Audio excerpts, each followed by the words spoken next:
Welcome to the Emerging Litigation Podcast. This is a group project driven by HB Litigation, now part of Critical Legal Content, and VLEX Companies Fast Case and Law Street Media.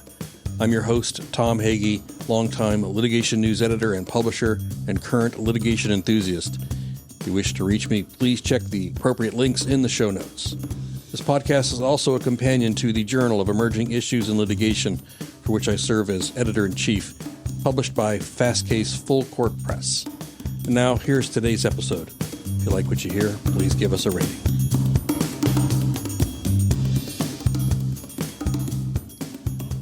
Yeah, so today we're going to talk about you, because we're worried about you, frankly. You're a litigator. It's stressful. What are you doing, man? What are you doing with your life? This whole thing looked way better from a distance. Or you're fine, but you just want to hear this anyway. So you've got demanding clients, of course, complicated cases, a lot of stuff to keep track of. You might have difficult colleagues, say, or difficult clients. You've got a lot of high billable hour requirements, maybe. And by the way, you need to drum up some new business, and you got to help the marketing team. You got to get out there and write. You got to get out there and speak. There's a lot to do. You might be competing for career opportunities and money. And again, you got the workloads. Anyway, you might be stressed. You might be frustrated. You might be unfulfilled. I promise this gets a lot more cheery. Gary Miles is a success coach, author, and former litigator. He knows what you're going through, and he helps lawyers struggling, like maybe you, to find fulfillment and success in a career that, they really thought was going to be a lot more fun, frankly. He's been described as inspiring, motivational, wise, patient, thoughtful. He's an exceptional listener. I hear nothing about his dance chops. Gary coaches clients through issues and disputes that are holding them back. He wants to help them achieve their dreams. So there you have it. He's an experienced trial attorney, trained mediator. He was managing partner of Huseman, Jones, and Miles for 3 decades. He doesn't shy away from difficult situations, and that's borne out by his volunteer work as a marriage mentor and couples counselor. Good God. Gary assures us there is always a solution. Always. And I welcome back to the Emerging Litigation Podcast, Sara Lord, considered by her friends and colleagues as a terribly competent ray of sunshine. Sara is a former practicing attorney with a decade of experience in data analytics. She applies her experience in law firms and businesses to address the cultural and practical barriers to diversity in law. She applies her talents to support the creation of value through legal operations and putting clients first. Most recently, she was managing director of Legal Metrics, where she led a team of experts focused on providing the tools to support data-driven decision-making in legal operations and closer collaboration between law firms and clients through the use of automation and the standardization of industry metrics. Sara earned her JD from New York University School of Law. And now, here's Sara Lord's interview with attorney and coach Gary Miles. And because I can't help myself, you'll have to hear me there toward the end. Hope you enjoy it. Welcome to all you podcast people in podcast land, and welcome to Gary Miles, our guest for today. Thanks for having me. Glad to be here, Sara. So let's dive straight into the deep end. Gary, we continue to read about attorneys who are struggling to find joy and satisfaction in their careers, leading to mental health issues, addiction, and even suicide. So what happens after swearing in that leads so many of us to feel drowned and defeated? Well, I think it happens. It's 2 problems. The one is we accept the first job we get. We're the best job. Best is defined by most money, most prestige. But we haven't really taken a step back and thought, what do I want to do? Where do I want to be? Where do I want to work? What kind of people do I want to work with? Do I want to have independence and autonomy? And so sometimes we take this job that we think it's going to be just fantastic. Can't believe I got that offer. And then it's not at all in alignment with what we were actually looking for. And so we're there 3 years in and we get frustrated. Why did I pick that job? It's not what I want. And it comes down to expectations. We think when we get this job after working so hard in college and law school and interviewing, all our problems are going to be solved. And they really aren't. There ends up being more stress, more competition than maybe we ever envisioned. Is the stress and competition in the legal environment necessary? I certainly have heard over the course of my career that the pressure cooker environment, the backstabbing, the competition is necessary to separate the wheat from the chaff. What's your perspective on that? No, I don't think it's necessary at all. That's my opinion. I have always looked at the world as a world of plenty. I don't think we need to compete for the one or two clients who are out there, fight tooth and nail to get them. I think we can all do well in law school. We can all get good jobs. We don't have to worry about beating out the person sitting at the desk next to us to get that job. So I don't think it's necessary at all. And I think a lot of other folks feel that way, and they leave that pressure cooker, and some start their own firms. They create the culture they want. They may create a firm where work balance, life balance is critical. Folks are allowed to have flexible hours, and we can make the law practice whatever we want it to be. And I don't think we have to buy into the fact that that's necessary. I did litigation. A certain amount of competition is inherent in litigation because it's going to be me against you. One of us is going to win, one of us is going to lose. You can't change that. But we can do that in a way that is professional and courteous and doesn't need to be as competitive as it is. Are there certain struggles that are primary when it comes to practicing law that, if resolved, could help litigators specifically recapture the joy in their careers? Well, the one struggle so many lawyers deal with is a billable hour model. I think it creates so much stress for so many. It creates conflicts between the law firm and the attorney. I'm being told to bill more hours. I don't have enough work to fill those hours, or my work's only being measured by how many hours I bill. They don't really appreciate who I am or the quality of my work. Creates conflicts between the law firm and the client.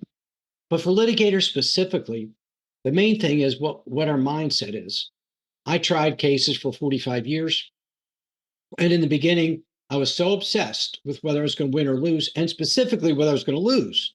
I expected to win, but I worried so much about losing. It just created this whole pressure throughout the case, throughout preparing for it. And we worry about what other people will think about us. What will my client think if I lose? What will Sara think of me if I lose? What will other people around me? How will they judge me? And all those thoughts are so unproductive, create stress, and make us more likely to fail rather than succeed. The analogy I always give is I play golf. I play golf a lot. And if I'm hitting over the water and I think, what's it mean if I hit into the water? How will that affect me? How will that affect my score? I'm going to hit in the water because it's what I'm starting to obsess about. But if instead I think, I like trying cases, I like taking depositions, I'm going to prepare my opening, I'm going to prepare my witnesses. That's fun. I'm good at that. So I encourage trial lawyers to think about the process of what you're doing. Think about how you're helping your client, but stay in the present, stay in the moment, stay in the preparation mode, stay in the being a lawyer mode, and stay out of the future because we don't know what the future will be. I had a good friend at my club who was a great tennis player. And I said, what is one thing that makes you so good? He says, I don't care if I win or lose. I don't care. I just go out and play tennis. And that's such a great thought to have.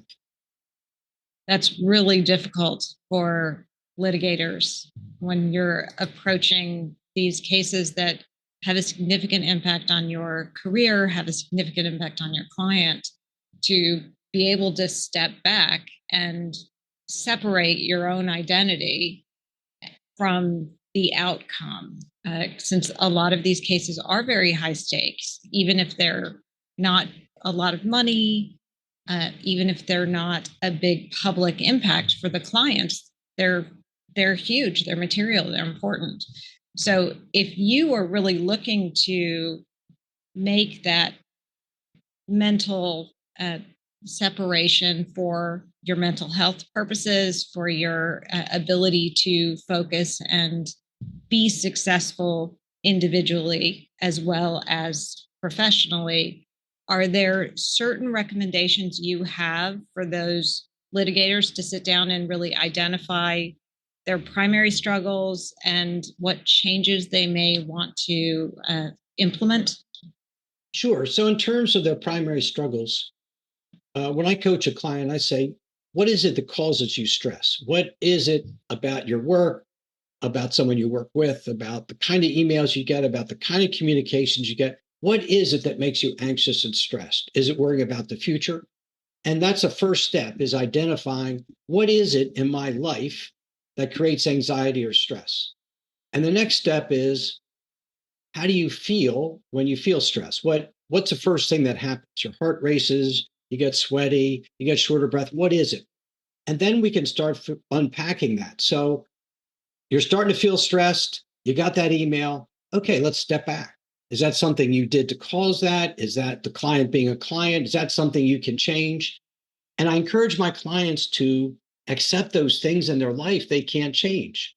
I just coached someone who has a very difficult client. He will always be a difficult client. Instead of getting frustrated that this difficult client is difficult, just know he's difficult and get through it and do your work. And if you don't want to represent him, don't represent him. That's your choice. But if you're going to represent him, don't get mad at him for being difficult. So I think a lot of it comes down to acceptance of those things we can't change, being mindful of how we're feeling. And the one thing we have power over is our thoughts. If I'm kicking field goals for the Ravens and I'm Justin Tucker and I got a 64-yarder to win the game, if I'm thinking the whole game rides on my right foot, I'm probably not going to do so well. So he has trained his mind to just focus on his technique. The 64-yarder practice is the same as the one with 3 seconds left in the game. And we can do the same, but it takes practice and it takes work to really change what we think about. So if I'm struggling and I am identifying what I find to be most stressful, what I find to be most anxiety inducing, determine what I can change, what I can focus on, and what actions I need to take. That impacts not just me and my client, it impacts the professionals around me. So when it comes to addressing this in the workplace, is there still a stigma around that? Are there certain practices that can help somebody maneuver those relationships effectively? I don't think there's any stigma about what you just said. If we change how we think, I mean, if we're working in a law firm with 100 lawyers and a certain number of partners and some difficult staff that work under us, there are going to be some frustrating people there, right? There like have to be in the world because none of us are perfect. And I've learned that when I focus about what's wrong in someone around me, which I used to do all the time, it's a very frustrating place. But if instead I focus on what they're good at, it's a better place. And there's no stigma about how I think about people, changing my thoughts, being a better listener, being more empathetic. There's no stigma to that. The only stigma that people fear is when they're really struggling and need support. And sometimes people are afraid to reach out for it because they're afraid then I'll be judged as being inadequate or not good enough or a failure. So if those are stressors for them, if they're concerned about being able to have those conversations at work, the more senior you get, the more control you have over your environment. But let's say you aren't at a partner level, you're an associate, you're a senior associate, maybe a junior partner, and you are feeling anxiety and you need the buy-in from the rest of your team to make some changes to your workload, your process, your approach. How do you do that when you're afraid that even raising the issue is going to put a black mark on your name? Well, the one suggestion I always have is find someone outside the firm you can talk to about it. So you really process what's going on and you make the right choice. That's what I found with the clients I work with, where I mentor them, that where they feel most grateful. They have someone to talk to about those circumstances, and they can help to determine the appropriate response. Appropriate response may be, It's okay. It's no big deal. I was obsessing about something that's not that important. It doesn't really impact me. Or it may be, this is really a big deal and I need to say something. Or it may be, even if I say something, it won't go well. I need to maybe look at a different environment in which to work. But having someone outside the firm you can talk to, because one of the biggest problems all lawyers have is this feeling of being disconnected. We work in a law firm with a lot of lawyers, but we're afraid to really be open and genuine with them because we don't want to be judged. We don't want the managing partner to think we're not good enough. So the struggles we're having, we often struggle in silence. And that just makes it so much worse to struggle in silence. And I certainly know many attorneys practicing in law firm environments who feel like whenever they try to make a change, if they ever try to address some of their stressors, get a little bit of support, they get told that they are failing in their career. They're not pulling their weight. They're not doing everything that is expected of someone in that position in that firm. And the larger the firm is, the more prestigious it is, the more that can feel overwhelming in the sense that you're getting it from all sides. In a smaller firm, you certainly can have the same kind of pressure and the same kind of culture because they're frequently populated by people who grew up in bigger environments and brought that culture with them. But I think in a smaller firm, there's a feeling of you have a few more options, right? You can leave a smaller firm, go to another firm, and there's less of that shadow that comes with you. But if you're at one of the top firms in the country and you're struggling and you're leaving that environment, it can feel like the whole world is now aware that you aren't a good fit because you need a little more attention, you need a little more support, you need to carve out a little more space. Is that do you have any views on that? Well, I think there's a lot of truth in what you said, except if I was working with that individual, I'd work with them to change their mindset. Maybe you weren't a fit for that big firm, but so what? That's not who you are. And you may not even want to be who the person has to be happy there. Maybe it's more important for you to have some independence and some autonomy and some time to go out and play golf or listen to music, whatever it might be. Maybe your family's more important. Maybe you want to choose your own path, create your own culture. So that's okay. I would work with that person, help them see it's okay that you aren't a fit there. And maybe that's what it's supposed to be. And there's nothing wrong with that. Nothing wrong with that. I graduated number one in my law school class. I clerked in federal court. I never worked in big law. I'm not sure exactly what my thought process was at the time, but I think I realized I'm probably more independent and more entrepreneurial. And I went into a small firm. I ended up owning and managing it for 30 years. I think that's who I was supposed to be. I couldn't fit into someone else's box. That isn't who I am. And that's okay. Even though on the surface, someone might say, why didn't you go with the biggest firm in Baltimore, which I could have done, instead of going to the small firm that not many people have heard about? I think that's where I was supposed to be. Yeah, and that's certainly difficult for attorneys who have come out of law school and gone to a large firm where the workload is overwhelming and they're running themselves into the ground. I have found that a lot of those individuals can't even find the time to think about what they want. Like they were just chasing the prestige, chasing the paycheck in order to pay off the student loans, in order to check all of those boxes. And when you sit down with them and say, well, what are you looking for? They don't really have an answer because they haven't stopped to evaluate and question those kinds of decisions. So it does sound like a lot of what you're saying is, people need to carve out the time to figure out who they are and what they need and how they respond in different situations and where they feel comfortable and all of these introspective, is that a word? Yes, introspective is a word. Okay, good. All good words. You're right on. All right, awesome. So it seems like that really is key to the kind of job satisfaction and well-being that I know you've been focused on in your role as a guide, as a coach. I think you're right. And I would say to that person, if we ever spoke and he or she said, I don't have the time to do that. That's the problem, actually.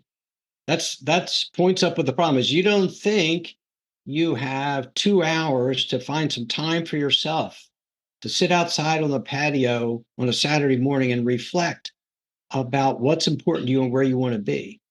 And and that's something that has to change because there's no more important client in our practice than ourselves. And I always think, however you look at it, that we should carve out 2 hours a week minimum and make ourselves our best client. Give ourselves the attention we give to our best client because we deserve it.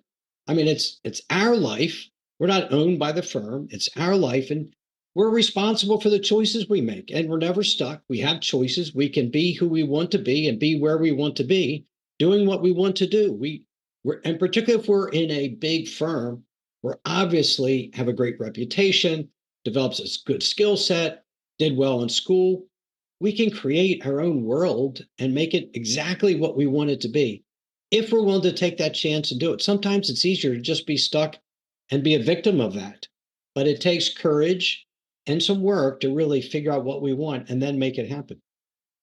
So if I want to carve that 2 hours out, but even the thought of that is anxiety inducing, do you have any recommendations on how to baby step my way into that, ways to do it that might reduce some of the anxiety that I'm having just thinking about it?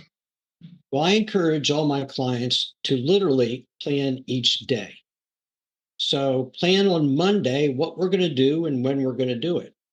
But when it comes to carving time out for ourselves, carve 2 hours out on a weekend and don't take calls, don't take texts from the office. If we're married, let our spouse know, I'm going to do some reflection and maybe the spouse wants to be part of it. But it also really helps to have a third party help with that because sometimes we really have a hard time figuring ourselves out. And one of the problems I've seen is so many of us limit our future based on our past experiences. I remember when I was starting my podcast, I have my own podcast. I remember starting and I thought I could never do that. I'm 66 years old. Who starts a podcast at 66? And I realized why my coach had me see you can do that. I mean, you'd be great at it. And I couldn't see myself for that. And so often we can see in other people a future that often they can't see in themselves because our vision, my vision for you isn't constrained like yours is by your past experiences. And we look at our past, we look at our failures, our obstacles, our limitations. I'm not very good at, I'm not very good at public speaking or whatever it might be. And so we can create a world and make it whatever we want to be and just have a vision of what we can be. That sounds lovely. And it sounds lovely to be surrounded by people who are helping you in that mission, right? So having a network of individuals who can relate to what you're going through and can help you think through possibilities and help flag your skills as well, like what you are good at, because sometimes we have our own skew that may not be reflective of reality or may no longer be reflective of reality. And having that network sounds like it's a great way to break through some of those barriers. Yes, it can be. And we talk a lot about imposter syndrome, and it's crazy how many lawyers don't see themselves as being the successful, competent, intelligent, experienced lawyer they really are. They're the only ones who don't believe in themselves. And that's how having a good friend, a professional colleague, a mentor, someone who can really say, look, you are that good. Look at what you've done. And I find that with my clients all the time. They keep saying, I'm afraid I'm going to screw up. I said, well, how many times you screwed up in the past? That was a problem. They almost never have. They're very, very good and very successful. but we're our own worst enemies. I'm so hard on myself, My wife drops something. I said, that's okay. We'll clean it up. I drop something. It's the end of the world. Like, what a clod. How could you do that? I mean, the way we talk to ourselves is so much harder than we talk to our spouse, our child, our best friend, our dog. It doesn't matter. We're so hard on ourselves. Yeah, that is an excellent point. That voice in our head can be pretty critical when it's talking about our own failings. Isn't the right word. Our own areas of growth, really. Right. To track it and see where we are and how we're doing, and give ourselves kudos as well. Like, how often do you stop and say, I did a really good job? Right. Exactly. We don't really do that. And that's an important thing, what you just said. We should celebrate our wins. And that's something I have my clients do every day. Write down, often we go to bed and we're stressed. We're worried about how this will, we're worried about that next email. What's going to the client go say tomorrow, which we have no power over when we're trying to go to sleep. So I say instead, celebrate your victories. What worked out well today? Who did something nice to you? Who did something helpful? What good ruling did you get? What work did you get accomplished? Write down a list of your victories for the day, the things you did or the things that were done for you that were something you have to be grateful for. And I'm a big fan of thinking about things incrementally. So when I'm thinking about 2 hours a week, if that feels overwhelming, starting with a half hour and saying, oh, the world didn't end. I wasn't around for a half hour. I turned my phone off. That's terrifying. And yet at the end of the half hour, everyone was still alive. Nothing dramatic happened that couldn't have waited that. And then kind of pulling that and saying, okay, well, let's try an hour and let's step it up so that you're not spending 2 hours that first time just right. in a panic, right? I've carved it out, but I can't do anything productive because I'm too worried about what I'm missing. Right. And you make a good point. It doesn't have to be a 2-hour block in a week. It could be 30 minutes 4 times a day. And really, I think it's a great practice to wake up in the morning and before we rush to get dressed and get our coffee. Some of us are late getting our coffee today, but before we get our coffee, why not spend 15 minutes just in reflection? What do I want to get done today? Where am I? What could I do better? What am I grateful for? Just a little bit of mental reset before we start our day. And maybe that means we get up 15 minutes earlier. But if it's at 6:30 in the morning, no one's going to miss us, or whatever time it is. Just take that time, go outside for a walk if the weather's good, or sit out on the patio or in your kitchen or on your lounge chair and just be quiet. And we do get addicted to our phones, like you made a joke, but it's very hard to turn off our phone. Turn it off, put it aside, and just be present with ourselves. I also just, one of my practices, I started a couple of years back when it was clear that I'd be working from home for a while. I bought an espresso machine for my cappuccinos, decided that was more affordable than, buying buying cappuccinos every day. So, and I have to say that the 10 or 15 minutes it takes to make the coffee, when I'm doing it myself and I'm steaming the milk myself and I'm grinding the beans myself, it can feel like a lot of time, but it's like mental downtime.